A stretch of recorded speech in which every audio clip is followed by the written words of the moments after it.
नमस्कार, मैं चंदन उपाध्याय आप सभी लोगों का बहुत बहुत स्वागत एवं अभिनंदन करता हूं आपके अपने YouTube चैनल साइकोलॉजी वाले गुरुजी में। आज की क्लास में हम आपकी बीए सेकेंड ईयर तृतीय सेमेस्टर यूनिट 8 के जिस महत्वपूर्ण टॉपिक के बारे में बात करने वाले हैं उसको हम कहते हैं समूह समग्रता, या इसी को हम समूह सामंजस्य कहते हैं। देखिए, दो नाम है, आप कंफ्यूज मत होइएगा। अगर पेपर में समूह समग्रता आ जाए या समूह सामंजस्य आ जाए तो आप जो हम बता रहे हैं वही आप लिखेंगे। दोनों का मतलब एक ही हुआ, ठीक है।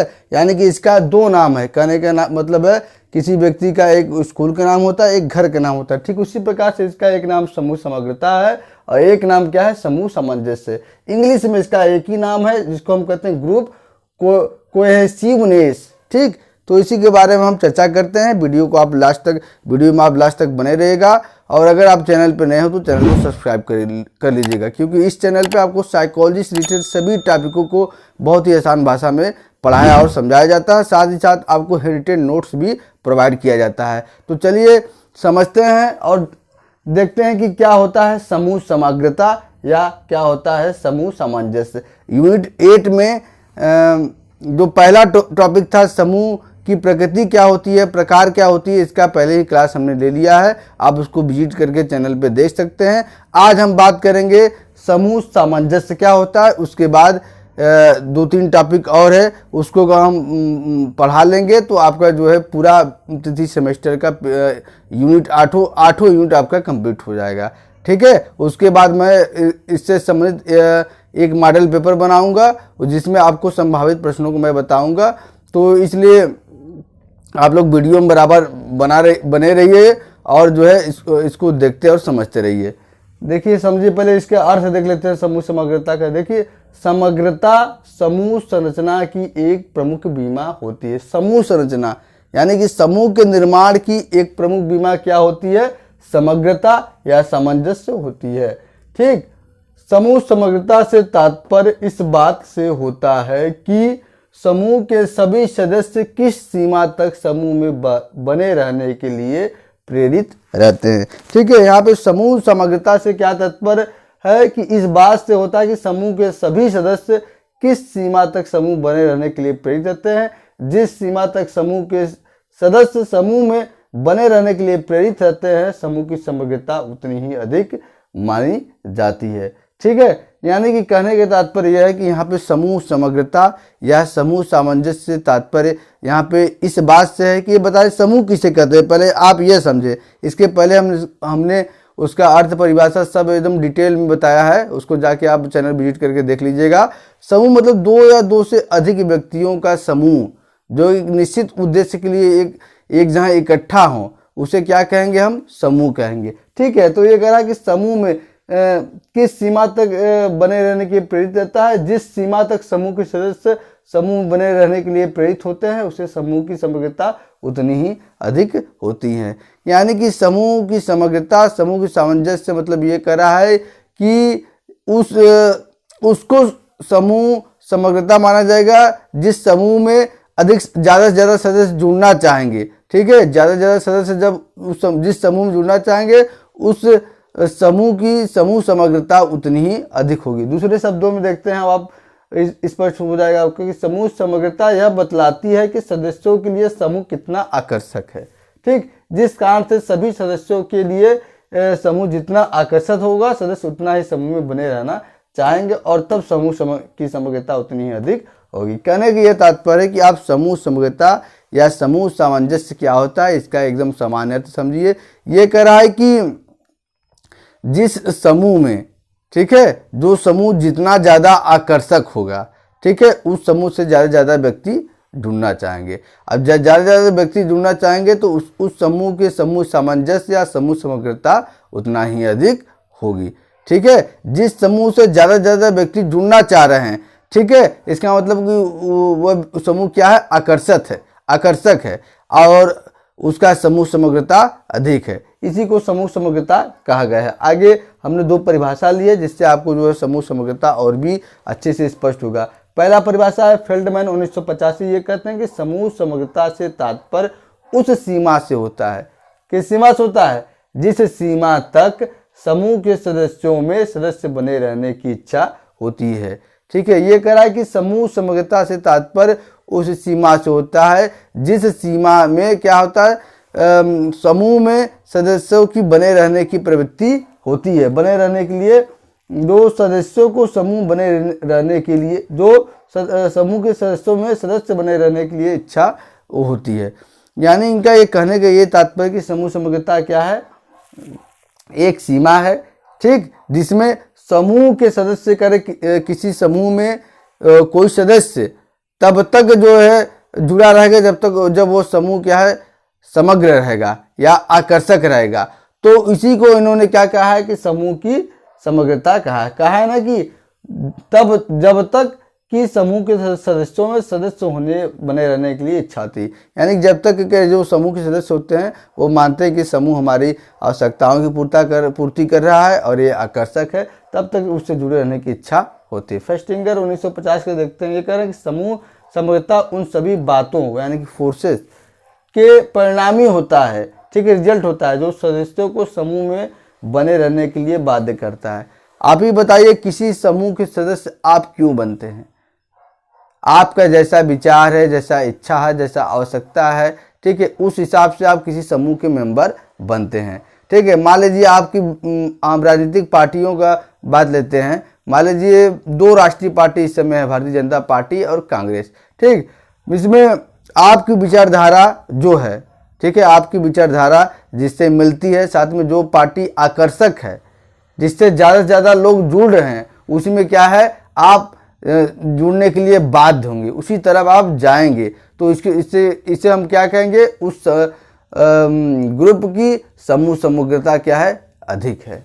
ठीक, यही बात है। अब कुछ विशेषताएं देख लेते हैं। समूह, पहला विशेषता है कि समूह जितना ही अधिक आकर्षक दिखाई पड़ता है, किसको दिखाई पड़ता है, सदस्यों को, समूह में समग्रता भी उतनी ही अधिक होती है। मतलब आपका जो भी समूह है, ठीक है, वो जितना ही आकर्षक सदस्यों को दिखाई पड़ता है, ठीक है, उतना ही उस समूह में समग्रता उतना ही ज़्यादा पाई जाती है। ठीक है, दूसरा है समूह में समग्रता अधिक होने से सदस्यों में संतोष की भावना अधिक होती है।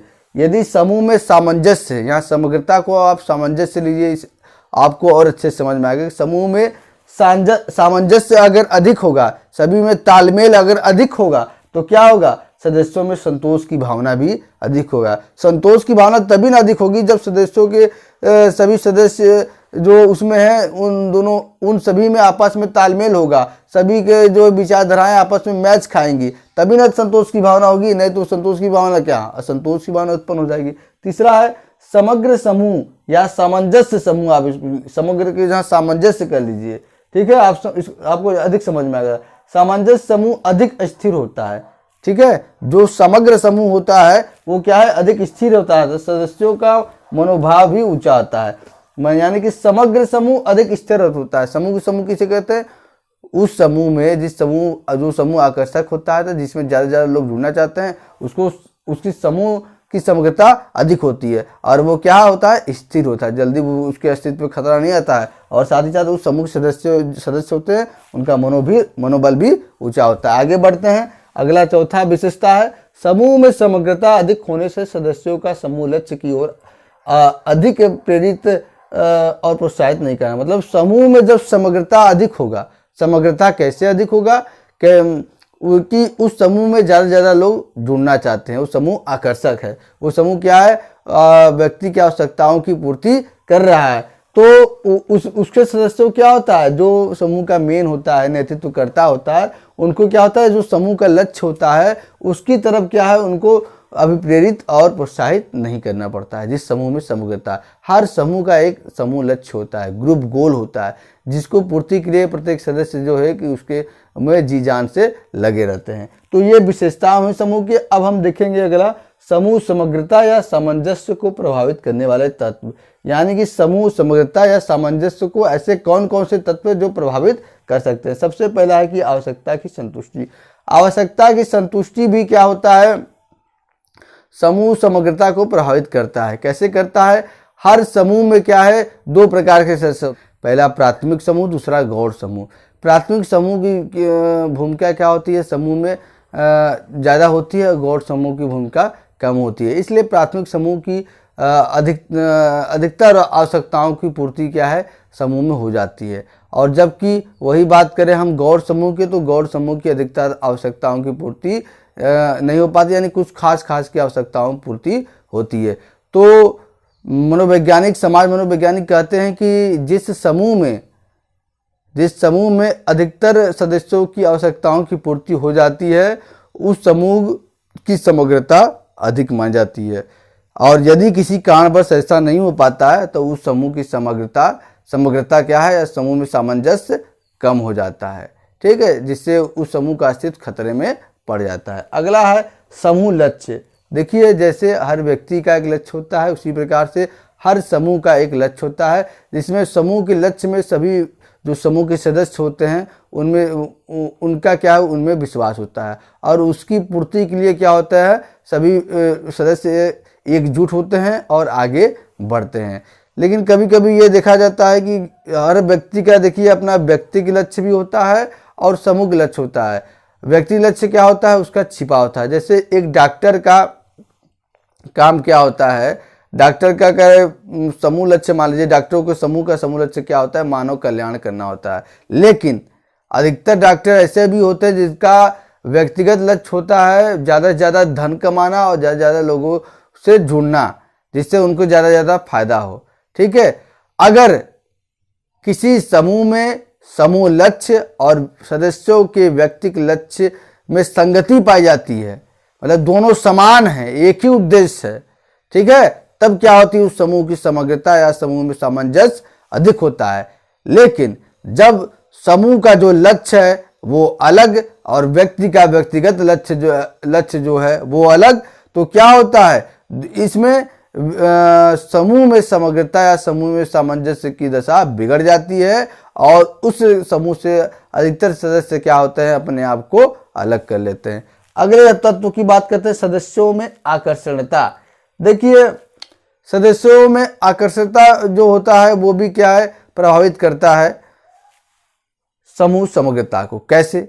इन्होंने यहाँ पे ये तर्क दिया है कि बहुत सा ऐसा समूह है जो आकर्षक भी है, लेकिन फिर भी क्या है, व्यक्ति उनकी समूह समग्रता अधिक नहीं है।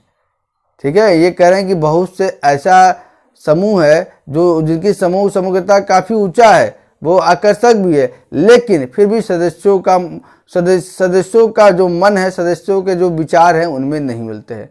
पर वही विपरीत में कई समूह ऐसे हैं जो अपने उनमें समूह समग्रता कम है, लेकिन फिर भी सदस्यों में क्या है, समूह सामंजस्य जो है अच्छे से होता है और फिर वो जो है किसी कार्य को मिलकर करते हैं और समूह समग्रता अधिक होता है। कहने के तात्पर्य आप इतना ही समझिए कि जैसा कि आपको हमने पहले ही बताया कि समूह में दो प्रकार के व्यक्ति होते हैं, प्राथमिक समूह के सदस्य, गौड़ समूह सदस्य।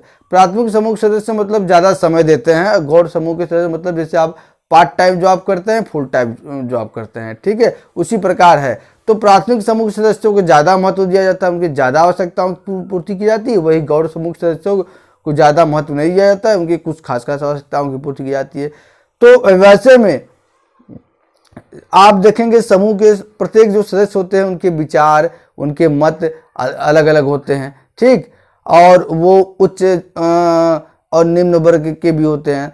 तो ऐसे में क्या होता है, उच्च वर्गों द्वारा निम्न वर्गों को क्या होता है, अपमानजनक बातें कही जाती है, जिससे क्या होता है कि समूह का सामंजस्य गड़बड़ा जाता है और समूह की समग्रता अधिक होने पर भी क्या होता है, वो समूह आकर्षक नहीं रह जाता। लेकिन इसके विपरीत जिस समूह की समग्रता कम है लेकिन उनके सदस्यों के विचारधाराएं आपस में समान है, प्रत्येक समूह सदस्य एक दूसरे का सम्मान करते हैं, तो उनमें क्या होता है, समूह की समग्रता कम होने पर भी वो समूह क्या है, एक दूसरे के लिए आकर्षक होता है, क्योंकि हर व्यक्ति को अपना जो है सम्मान स्वाभिमान प्यारा है।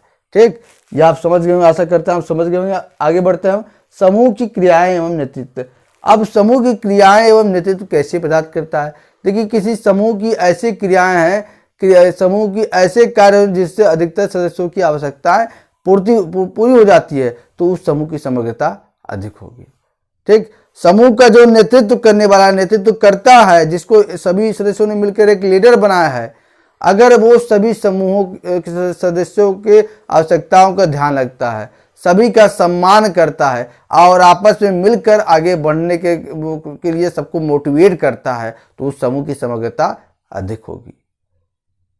जैसे आप मान ले कि कोई युद्ध हो रहा है, युद्ध में सेनापति जो है, सेनापति क्या है, वो सभी को बराबर ध्यान देता है। ठीक है, जैसे आप इस एग्जाम्पल छोड़िए, आप क्लास का मान लीजिए आप किसी क्लासरूम में बैठ के पढ़ रहे हैं, वहां पे जो टीचर पढ़ा रहा है वो आपके लिए नेतृत्व करता है।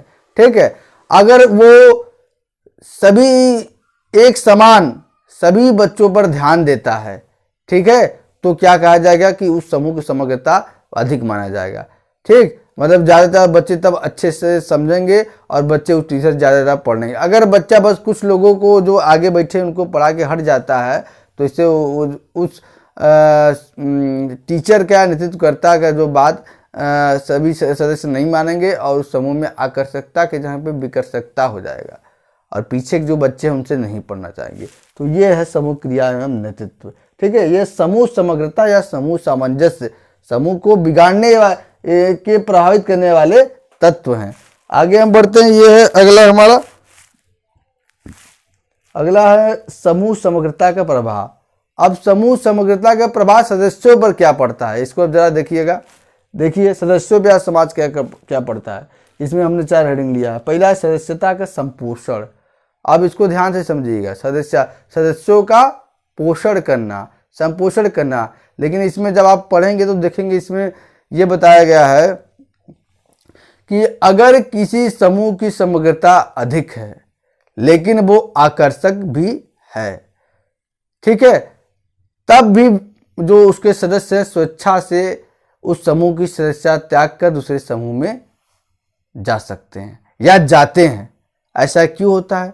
इसके पीछे इन्होंने ये कारण बताया है कि मान लीजिए कोई समूह है, वो आकर्षक भी है, समग्रता भी अधिक है, ठीक है, लेकिन फिर भी स्वेच्छा से जो सदस्य छोड़ के दूसरे समूह में क्यों जा रहे हैं? इसके पीछे एक ही कारण है कि जिस समूह में सदस्य जा रहे हैं उस समूह की समग्रता या समूह की आकर्षणता इस समूह जिस समूह में वो थे उससे ज्यादा है।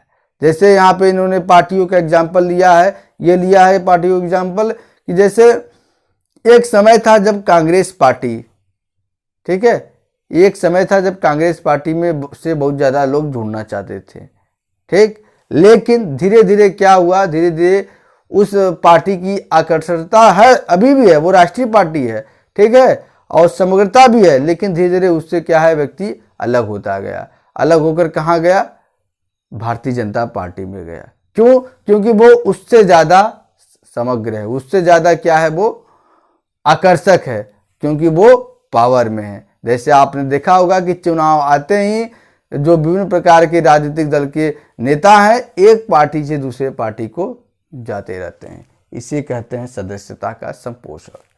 दूसरा, सदस्यों पर नियंत्रण। जिस समूह की समग्रता अधिक होती है उस समूह का क्या है, अपने सदस्यों पर नियंत्रण होता है, उनकी क्रियाओं पर नियंत्रण होता है, ठीक है, और नियंत्रण जब होता है तो उस समूह के जो लक्ष्य होते हैं उनको प्राप्त करने में आसानी हो जाती है। और वही जब जिन समूह की समग्रता कम होती है उनका क्या है, सदस्यों पर नियंत्रण नहीं होता है और उस समूह का जो लक्ष्य होता है वो जो है प्राप्त नहीं कर पाते हैं।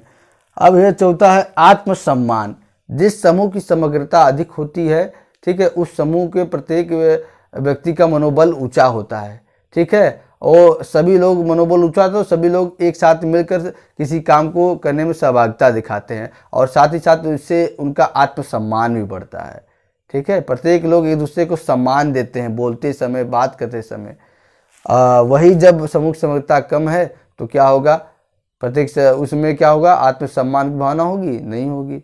उसमें क्या है, व्यक्ति एक दूसरे को व्यक्ति नीचा दिखाना चाहेगा, अपमान करना चाहेगा। तो ये आत्मसम्मान। समूह उत्पादकता।